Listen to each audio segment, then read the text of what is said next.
तो षड गोस्वामियों में श्री रघुनाथ गोस्वामी जी, बहुत ध्यानपूर्वक सुनिएगा, राधा कुंड में विराजते थे आप, और राधा कुंड में आप एक दिन मानसी में चिंतन कर रहे थे ठाकुर जी की लीला का। कैसी लीला है? लीला ऐसी है कि बहुत सुंदर लीला है महाराज जी। किशोरी जी ठाकुर जी को संकेत कर रही हैं कि मोकू मिलवे को मन है रोए, मिलवे आओ।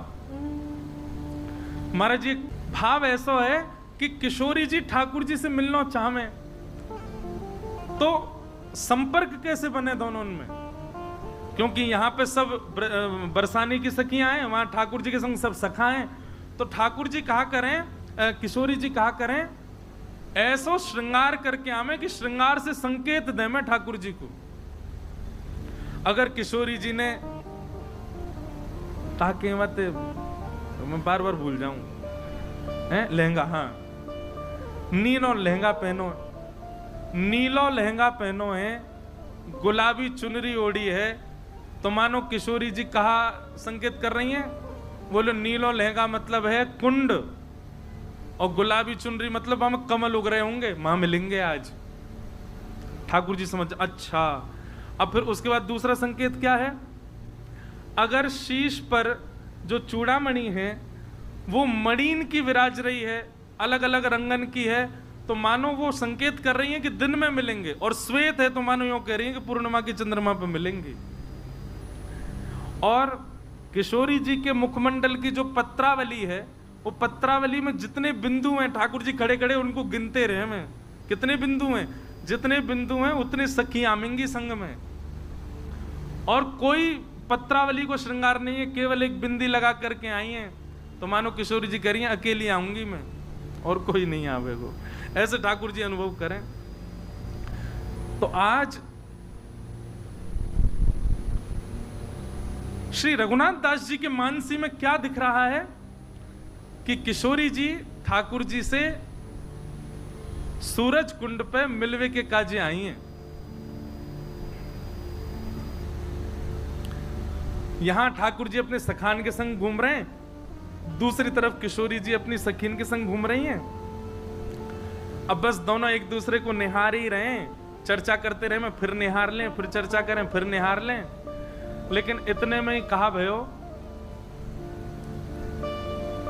श्री किशोरी जी की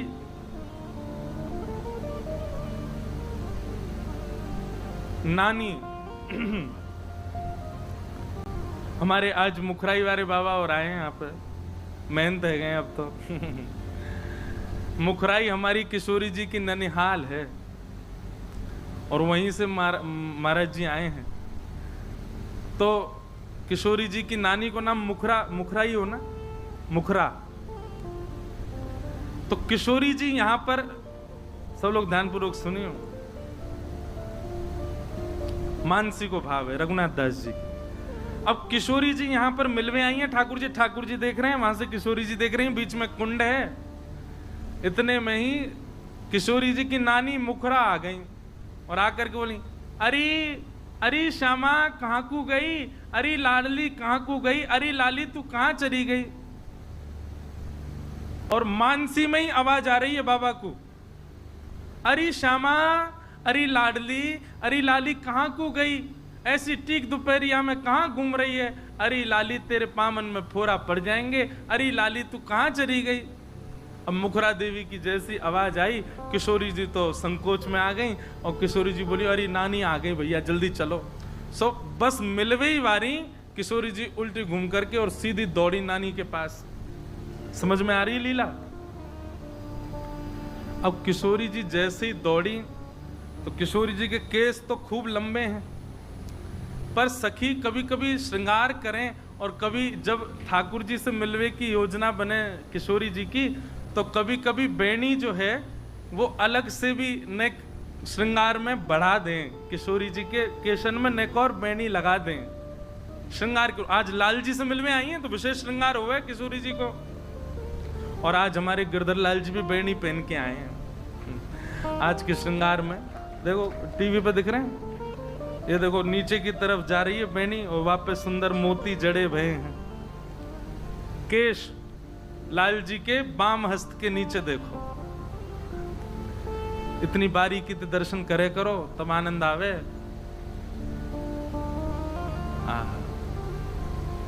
तो किशोरी जी के जो केशन में बेनी हती और जल्दीबाजी करन लगी, जोर जान लगी कहीं नानी यो नहीं देख ले कि कार कुंवरते मिलवे आई है। सो केश जो अधिक लगे वो निकर के वहीं गिर गए, और वहां जैसे ही गिरे तो बंधुओं एक नियम हो रहा है मानसी का कि जो मानसी चिंतन में जाता है वो स्वयं को भी सहचरियों में रखता है। जैसे मैं अगर मानसी चिंतन करूं तो किशोरी जी के साथ ललिता जी हैं, विशाखा जी हैं, अन्य सहचरियां, उन अन्य सखियों में मैं भी एक सखी हूं। तो रघुनाथ दास जी चिंतन कर रहे हैं कि किशोरी जी की बेनी गिर गई, अब किशोरी जी दौड़ी तो सब सखी भी दौड़ी। तो इतने में ही किशोरी जी ने रघुनाथ दास जी जो सखी रूप में उनको आज्ञा करी, मेरी बेनी गिर गई है ले आओ। और रघुनाथ दास जी बेनी खोजवे के काजे गए। खोजते खोजते महाराज घूम लिए खूब, लेकिन वहां पर बेनी नहीं मिली। स्थिति ये हो गई कि मानसी से बाहर आ गए और बाहर आकर के कहा करें, आसन उठा के देखें, अगल बगल में सब खोज के देखें, अपनी कुटिया की सामग्री उठा उठा के देखें, बेनी कहाँ है, बेनी कहाँ है। ढूंढते ढूंढते ऐसे भाव साम्राज्य में चले गए। अब मानसी नष्ट हो चुकी, अब प्रत्यक्ष भाव में है, प्रत्यक्ष में भी ढूंढ रहे हैं। राधा कुंड में डुबकी लगा के भीतर ढूंढ रहे हैं, गिरिराज जी की परिक्रमा में ढूंढ रहे हैं, गोवर्धन पर जा जाके ढूंढ रहे हैं किशोरी जी की बेनी कहाँ है। ढूंढते ढूंढते आप गिरिराज जी से वृंदावन की ओर निकल पड़े और रास्ता भर रोदन कर रहे हैं, किशोरी जी ने पहली बार सेवा दी और मैं कछु नहीं कर पाया, वे बेनी कहाँ चली गई। और आप भ्रमण करते करते करते, रुदन करते करते जैसे ही वृंदावन पहुंचे, वृंदावन में सबसे पहले आप निधिवन गए। और जैसे ही निधिवन गए, बिहारी जी को दर्शन करने, आंखें लाल पड़ी, नेत्रन से अश्रु गिर रहे हैं और सब जगह ढूंढते आ रहे हैं, वृक्ष वल्लरी सब, कहीं बेणी मिल जाए हमारी श्री जी की। स्वामी श्री हरदास जी महाराज बैठे, रघुनाथ दास जी को देख के विठल विपुल देव जी कही, इनको लेके आओ यहाँ पे। रुदन कर रहे हैं भाव में, किशोरी जी की बेणी ना मिल रही। बाबा रोनो बंद करो, काई को रहे हो ऐसे। आप यो ना पता ही कि बेणी छोड़ करके किशोरी जी गई, मां पीछे कन्हैया भी तो खड़ो, और किशोरी जी की कोई सामग्री रह जा, कन्हैया छोड़ देगो बाकू। अब रघुनाथ दास जी के मानसी को स्वामी श्री हरदास जी पहचान गए और बोले, कन्हैया लेके भाज गए हो भाई। रघुनाथ दास जी तो इतने भाव में भर गए, बिहारी जी से कहने लगे, दो बेणी दो किशोरी जी की। बिहारी जी से कहें जी लेके भागे। अरे इन पे ना धरी, मैं बताऊं कहाँ है। बोले कहाँ है? बोले राधा कुंड ते आगे जाओगे, वहां एक पीपल को पेड़ है। हाँ भाई, पीपल के पेड़ के नीचे बहुत सारे भौरा घूम रहे होंगे, वो भौरा कोई और ना, जो कन्हैया ही है। और वो भौरा जहाँ पे घूम रहे होंगे, नीचे पुष्प अंकित वो जो बेणी है वही श्री किशोरी जी की बेणी है, जाओ ले लो। रघुनाथ दास जी मानसी तो वर्षों से कर रहे थे, पर मानसी की प्रसादी स्वामी श्री हरदास जी की कृपा से वो बेणी प्राप्त हुई उनको। स्वामी जी ने बताई, जाओ जाकर वहां देखो पीपल वृक्ष के नीचे भौरा डोल रहे होंगे, वहीं नीचे बेणी है, वही किशोरी जी की बेणी, वो भौरा कोई और नहीं है, कन्हैया ही प्रणाम कर लियो उनको। रघुनाथ दास जी गए गिरिराज जी, और गोवर्धन में जाकर के राधा कुंड के पास पीपल वृक्ष के नीचे जाके देखो भौरा मंडरा रहे। जैसे रघुनाथ जी गए तो भौरा तो वहां से प्रस्थान कर गए, नीचे देखो तो किशोरी जी की प्रत्यक्ष वेणी उनको प्राप्त हुई। कितने जीवों की मानसी की सेवा को प्रत्यक्ष प्रसाद दिला दिया स्वामी श्री हरदास जी महाराज। विठल विपुल देव जी को करुआ दिला दिया निकुंज से, रघुनाथ दास जी को मानसी में जाकर के उनकी मानसी की लीला को पूर्ण करा दिया।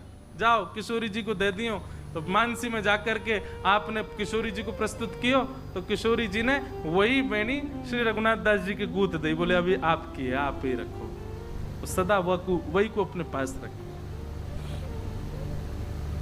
ऐसे स्वामी श्री हरदास जी महाराज कृपा करी